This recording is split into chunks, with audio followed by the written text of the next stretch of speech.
Hey everybody, this is Eric Carroll with Dad Talk. Today we are live at CPAC 2021, and I have Mr. Chad Prather with us. Chad, what's going on, Dude, man? I feel like we're old friends at this point. We've been hanging out so much at CPAC, having a blast. It's good stuff. You know, man, we just met yesterday, or the day before, Yeah. and I'm telling you, like, you have what it takes for this. Thank and you. like seeing what's going on in Texas right now really makes my heart feel good, because you guys got some of the best people running for office, and that's what it's going to take to get our country back. I'm curious though, Chad, what inspired you to run for office? Well, the impetus for it came a year ago this past week. I was in South Dakota. I was waiting on President Trump to speak at Mount Rushmore in South Dakota the following day. And my phone went off. It was a notification from the news saying that yet another Texas mandate and shutdown was being issued for the coronavirus directly from Greg Abbott. I jumped on Twitter and said, I'm running for governor in 2022 in the state of Texas. For me, it was the trampling of liberty and the Constitution. Just a unilateral decision, a dictatorial move to steal people's freedoms and hurt their livelihoods and hurt their lives. And for me, I said, I got to do something about it. I've got a platform, I've got a voice, I've got the opportunity. And people say, well, why don't you run for a lower office? Well, a lower office didn't step on my freedoms. It was the governor's office that did. And I'm fighting for the people of Texas to make sure that never happens again. Texas is a great state, but it's not the greatest state anymore, unfortunately. We're being out-Texased by other states in a lot of areas. Statistically speaking, we're lacking in so many different areas. And I want that to change. I don't want Texas to be a state among many. I want it to be the state. And I want Texas to take back its heritage and its legacy and live up to that. Because let's face it, when people think of Texas, there's a certain stereotype that's well justified that comes to their mind. And they think of the largeness of Texas and the attitude of Texas and the walking tall, and the pride of Texas. And brisket. Definitely the barbecue and pretty good beer as well. But but right now we're not living that reality. And it's all because of politics. The political swamp, or cesspool I should call it, in Austin, Texas has gotten so out of touch with the average Texan that we don't even recognize it anymore. I had a news reporter who asked me a few weeks ago, she said, if you make it to Austin, do you think you can handle it, since Austin's not like the rest of Texas? I said, that right there is the problem. The fact that the rest of Texas isn't like Austin should tell you something. Right. Austin's become its own entity. They've always said keep Austin weird. Well, it's gotten way too weird at this point. When homelessness and transient living is a lifestyle choice, that's weird. But you look at the government and the politics that's gotten there. We're not conserving anything. We call ourselves conservatives.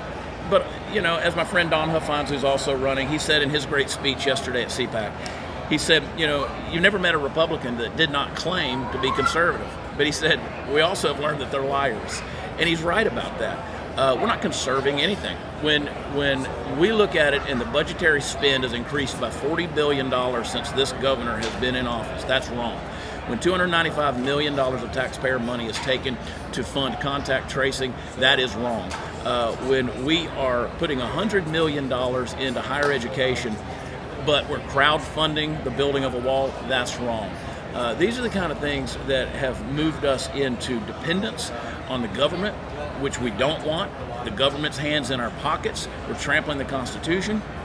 We're seeing property taxes that are exorbitant. We've mismanaged the power grid that we usually take pride in. Our water resources are being depleted. We're about to have a crisis there. Our border is literally wide open. Nothing is ever even said about it by this governor until it's campaign time. And those are the kind of things that have got to change. Yeah, brother. Are you a father? 100%, absolutely. 5 kids. Oh, that's amazing. Tell us what being a dad means to you. It means everything. And let me tell you, I got really great kids. I'm so proud of it. There's no greater honor. We just had Father's Day.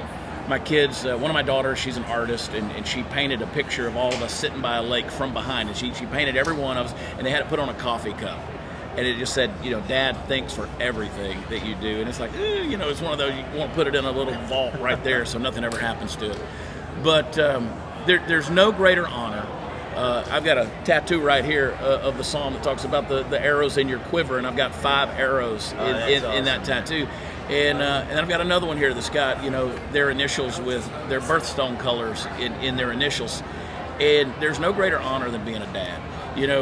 the Bible tells us that we refer to God as Father, Abba. You know, the Hebrews, the Jews of old, they would take honey and they would put it on their finger, and they would put it in a child's lips, and they would draw it out, forming that phonetic sound of Abba, and that was the first sound that the baby was being taught to make, because they wanted them to understand that they were a child of the covenant, they were a child of the Father, and when you think of that great honor, there's nothing better.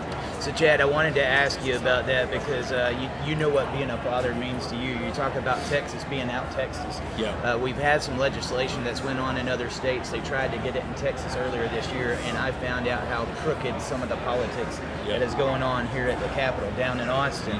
There's a bill that sets out, it's called House Bill 803, that would give mom and dad equal rights if divorce did happen. Unfortunately, a divorce is happening. About half of marriages end up in divorce. We'd like for divorce not to happen, but in case it does, mom and dad would do what's in the best interest of the children. There's going to be times where a dad doesn't need to be in their child's life. There's going to be a time where a mom doesn't. Right. But we would have that starting point. And 200 parents showed up at the Capitol trying to get this legislation going. Only 10 people showed up to oppose it, and they all belong to the Texas Family Law Foundation. 4 of the 8 people that was sitting on that committee were also family law attorneys that belonged to that foundation. And it was like these guys cannot get that legislation going. We hear about the fatherless epidemic right now, which is a big problem in this country. But I think there's this outdated sense of we've got this fatherless epidemic because dads don't want anything to do with their children or they're deadbeats. That's wrong. Right. Divorce court is a $60 billion a year industry. It didn't get $60 billion from deadbeats that don't want anything to do with their kids. These are dads fighting tooth and nail to get in their children's lives, and they seem like they're coming up on the losing end. These guys swarmed the Capitol with 200 fathers that wanted to get this going, and they was met by opposition inside of the legislative committee and with these lobbyists. And we're like, what in the world is going on? I'm curious, if you can get in there as governor, what are some solutions that you could get for some of these guys? The problem that we have, and I've seen this firsthand, I've seen it in my own life, we've got to fight for fathers' rights. That's a blanket statement. How do we do that?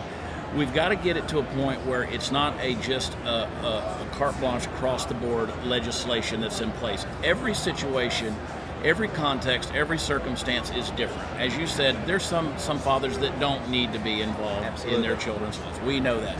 But by and large, there's a lot of proud dads out there. There's a lot of loving fathers out there that are fighting to have that opportunity to have their children, be with their children, to be able to support their children.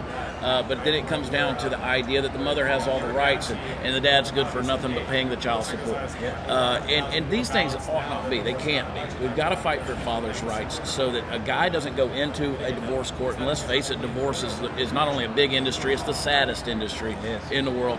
But a guy, he goes in with a sense of being defeated before he ever even faces a judge, and because he knows that the legislation that's in place is already stacked against him. Those things have got to end. We've got to end those things. The appointment of judges that are going to be fair to fathers, that needs to happen. Like all politics, the appointment of judges, it can't just be putting people in a certain place because they've been there long enough and now it's their turn to hold that title. We've got to vet those people that are in that place because they are making judgment decisions that are affecting not only the lives of these dads but the futures of these children. And that's why we need people like you to step up and start running for office. Yeah. When I very first got into this, I wanted to make a difference. I wanted to change the issues, but I didn't like politics. It's like, man, I don't like them either. Yeah, I don't think any of us do. Yeah. It's like, I'm not getting involved in politics, but then I started realizing, unless you get involved, it's the only way to change it. Exactly. You got to be fearless and get out there. Yeah. And, that's what you're doing, and I appreciate that so much. Thanks, about you. I really do, and I wish you nothing but luck out there on the trail. Texas has the best candidates for governor that I've seen in this country. I consider myself a patriot. I'm certainly a constitutionalist. I'm a small government guy. I want government to get out of our business. Don Huffines is the same way. Alan West is a great patriot the same way. Those guys, they love this state, and they're doing it for a very specific reason. I'm doing it for a very specific reason. And I believe that there's 3 guys running against Greg Abbott that have great conviction, and they're putting their lives and their livelihoods on the line to make a difference. Hey, man, and that's what it's going to take, brother. Tell everybody where they can keep up with you and how they can help you on the campaign trail. Well, what we're encouraging people to do right now is when they visit Prather2022.com, is to donate $8. Now, you could donate more, certainly, but there were 8 legislative priorities that were presented to this latest 87th legislative session here in Texas, which was supposed to be the most conservative legislature we've ever had in history. Unfortunately, only 2 of those priorities passed. Marginally and nominally, they were so watered down they were virtually unrecognizable from the bill that was originally written. But those 8 priorities were neglected. So we're saying, hey, give $8, $1 for each priority, because that's the will of the people and that's what people want. And so we're encouraging folks to help us fight for those priorities. You know, the shared parenting bill that I was talking about, it actually made it on the legislative priorities list. It was around number 14. I was talking to Troy Jackson about this. Yeah. Number 1 was abortion, you know, the pro-life. And I said, guys, we can't talk about caring about what happens to a child at birth if we're not talking about what happens after. That's right. When you got this, it goes all in there together. It does. And getting those priorities in there is very important. So $8, guys. There you go. Get out there and support him. One of the greatest men I met here at CPAC 2021. Thank you, Chad. Appreciate you, man. Hey, man. Thank you for appreciate everything it, you're brother. doing. And thank you for running. That's Thank what you. we need. Take care, brother. All right, guys.